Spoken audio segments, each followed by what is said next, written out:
It's a valid question because I forgot to mention how we sorted out things like skills and feats.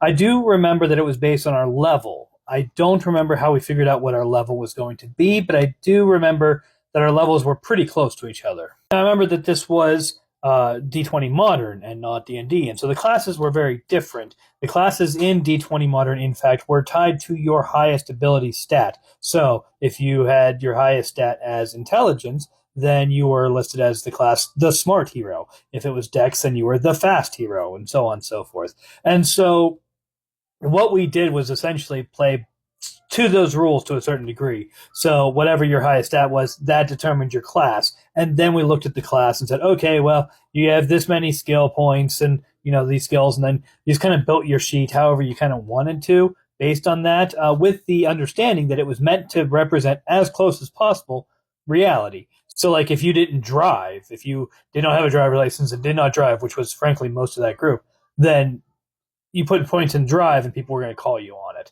But for everything else, it was kind of we were trusting each other, which is fine. I think it worked for us given the situation, but admittedly is not the way that I would do this if it was like a system-wide thing. If I was making a system for playing this type of game, I probably wouldn't do it that way. I'm not sure how I would do it.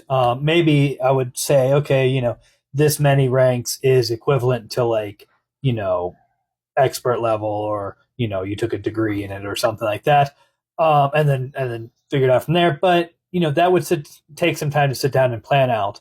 But that's not what we did. We basically just said, okay, well, here's how many skill points you get based on what your stats are and what class that puts you in, and then just kind of ran with it from there and let people build their sheets, kind of interpreting for themselves what that meant.